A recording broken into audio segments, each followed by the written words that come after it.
Hello, superstars, friends and fans of my dear Nadiya Shah. I am Yuriria Robles, and I am here to explain to you with all my pleasure the astrological conditions and qualities of the week from the 13th to the 19th of March of 2023. Let's start. On Monday, the 13th, Mercury reaches the Sun at what we, the astrologers, call the superior conjunction. Astronomically, the little planet is behind our star, the Sun, from the Earth's point of view. So we can see it.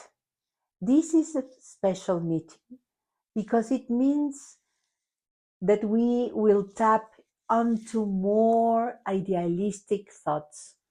We are invited to aspire to a bigger goal. Mercury has to do with our thinking, and when it unites with the Sun, which is or pertains to our vitality, with whatever makes us feel alive, we must find a set of ideas, thoughts that give us a new meaning to our life, to our mission. The point is to consider the infinity of the universe, God, or the spiritual energy, the universal force, to gear our attitude towards it. When this meeting happens, our thoughts reach to a grander ideal. We receive inspiration to go beyond what we have already experienced or thought. On top of that, both Mercury and the Sun will meet in a conjunction, reunite with Neptune. This planet has been in Pisces since 2011. This is the modern ruler of Pisces. Whether this is the case or not, it doesn't matter. Both Neptune and Pisces have to do with the immensity, with belonging to the universe, to the whole, to have no boundaries.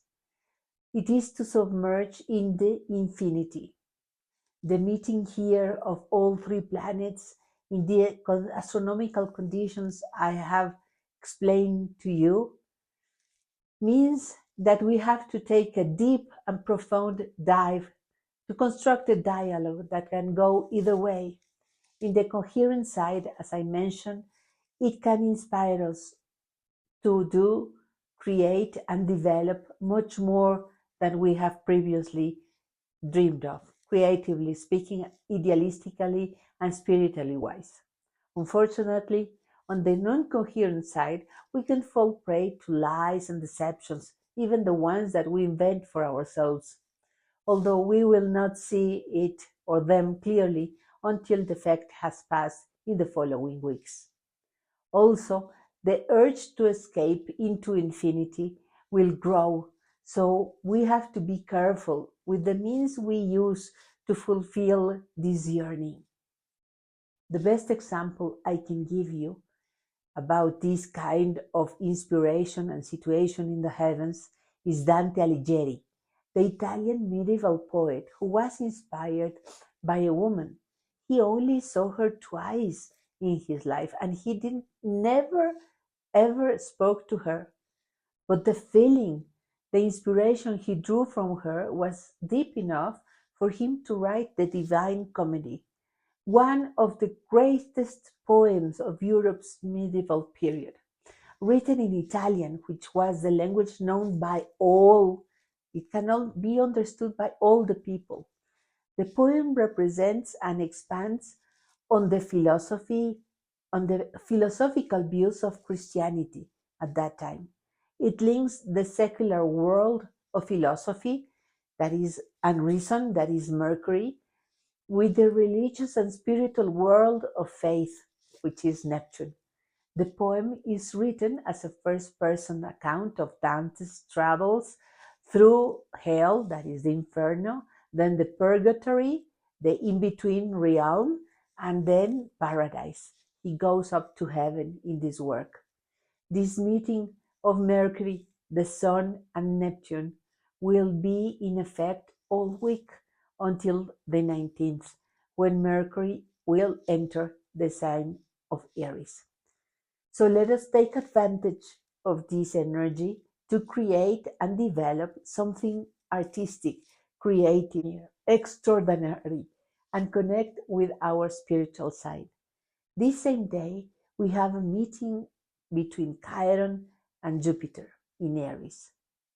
This promises to give birth to a teaching, an understanding of the wound. In Aries, we have been learning for a few years now that it is the conflict between action and holding back. Sometimes, as we have acted impulsively, and other times lately. And for both, we have paid the consequences, not reacting or overreacting of what happened or didn't happen. So Jupiter here can bring an understanding of when to act, when to hold on, and moreover, learn to accept the outcomes, mainly at nighttime, that night, because the aspect will be enhanced by the moon on the 14th. We do need to look for this wisdom, for the person or situation that will show us, will help us to understand what we must learn. This is the signature of a great healer or a profound healing. And whatever happens, we have to learn. Whoever is born at that time also will have a deep understanding and healing capabilities. Nevertheless, it must be said that we are speaking about the lesson of the wound, including its pain, the acceptance, and the forgiveness it implies. That is why the lesson of Chiron has been so hard to assimilate, mainly because now it is clear when in the past we acted on time or late. Just remember that we are always where we are meant or supposed to be. The energy we face is present whether we are in a certain place or we are all in another, or in one we already imagined, or in one we didn't anticipate we would be. The same day, we will receive the most challenging conversation of the week. It happens when the moon enters Sagittarius. It establishes an opposition with Mars in Gemini, squaring the trio in Pisces, Mercury, the Sun, and Neptune. We have already established that this last grouping influences the mind towards the spiritual, or also the escapism. Yet the other two will be demanding to communicate a sense of direction, that is the moon, to others, and then walk the talk, that is Mars in Gemini. It is wise to have a clear goal, even if it's enormous, because then we can move with an inner knowledge of what we are aiming at. Otherwise, the energy will make us feel a sense of fog, of being lost. It will be enhanced by this. Something we have had to endure for the last 8 months. The purpose seems to have been to create by this time an aspiration, a goal, spiritual goal, and now we should be able finally to communicate it. It is so that we can start moving towards attaining it. Moreover, at that time, Venus in Aries will be in a harmonious relationship or dialogue with Mars in Gemini.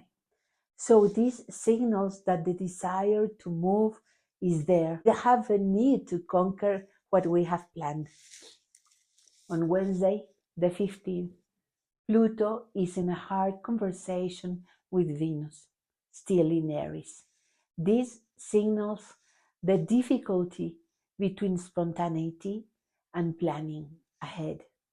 For years, we had to adjust our life to the importance of organized activity.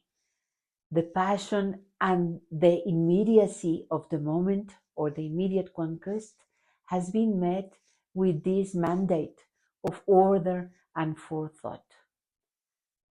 This same day, the moon enters Capricorn and establishes a soft dialogue with Saturn in Pisces, signaling seriousness and that we will have to contain our feelings and emotions. Also, it will show what we need to do to direct all the inspirations, visions, and imaginations we have felt these days, and we will have time to build on this with structure because Saturn will take almost 3 years to reach the point where Mercury, Sun, and Venus are this triple conjunction. Saturn arriving there, we will have the time to clear the intuition, the knowledge, and the realization of what we need to do to materialize our creativity, our ideas. Furthermore, Saturn will be in a harmonious aspect to the nodes, and this will be in effect until the beginning of June. Therefore, the discipline to structure a plan on our creativity, to act slowly, to contain our feelings, to be mature and organize our imaginations, our inspirations, will have a huge impact on our future and our destiny. On Thursday, the 16th, the moon still in Capricorn will square Chiron and Jupiter, establishing again a difficulty, a challenge, if we want to proceed with our goals and aims, especially if we do not take into consideration what hurt us. We must acknowledge at this time if we feel adequate or inadequate, and what we need to be up to for the task. It must be recognized as well later in the day that the moon will have a harmonious conversation with Uranus, and then a few surprises, unexpected events, and circumstances will bring us openings, freedom, liberations, and new possibilities. On Friday, the 17th, the moon establishes a dialogue with Pluto before leaving Capricorn. This is almost one of the last conjunctions of the two of them in this sign before Pluto moves on to the next sign, Aquarius, on the 25th. And then the conjunctions will happen on that sign, at least for 3 months, because Pluto will return to Capricorn in June, and this type of conjunctions will repeat again from then on and almost all 2024.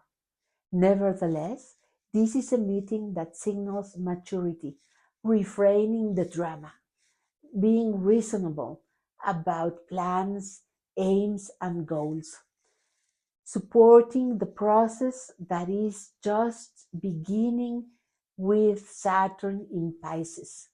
Pay attention to whatever happens in that day, in that moment, because it will also signal a situation that has reached its limits and must transform from being an individual effort to a group endeavor.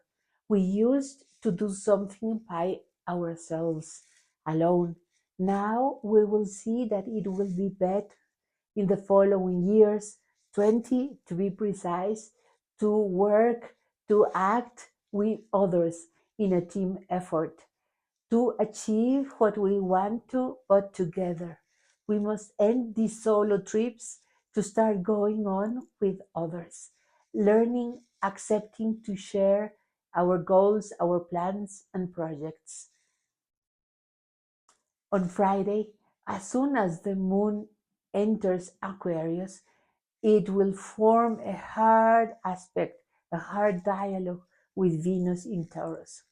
So even if we desire to relax and enjoy life, we will also have to consider others at this time, especially if we want to find novelty, new adventures, new lovers, and different ways to enjoy ourselves.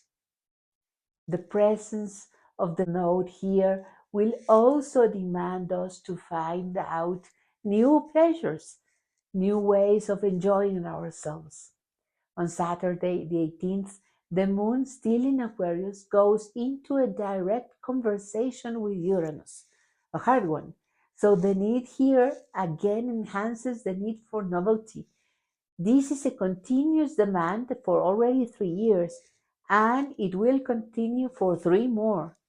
Remember that it is also compelling us to refresh our tastes in pleasure, in love, in art, in fashion, in food, in smells. Later on, the moon, before leaving Aquarius, will have a harmonious dialogue with Mars in Gemini. So we can be in reunions with friends and speaking about our ideas, our plans, about the future, and creating even more ideas with them. The catch here, beware, that is, not to get lost in our imagination. Beware of lies, deceptions, and conspiracies, as well as getting lost in the party situation and getting lost. On Sunday, the 19th, the moon, as it enters Pisces, will contact Saturn, demanding the need to be even more mature, organizing our feelings and our fantasies. Although in the non-coherence might enhance solitude, aloneness. We have already explained that this conjunction can help us to actualize our potential, creative potential, giving us the capacity to organize our fantasies, imaginations, creativity, inspirations, and ideas, giving them a concrete form. Let us hope that the world focus on the best of Pisces at this time with Saturn there. Mercury, by this time already in Aries, will make us think about something with enthusiasm and energy. So this will balance the heaviness of the moon and Saturn, but it can bring as well impatience and anger with the drama of ourselves and others, leading to confrontations between anger and depression. Use your free will and choose enthusiasm over impatience, maturity over anger. Let's have an amazing week. May the solar system and its member bless us with wonderful situations. Bye for now.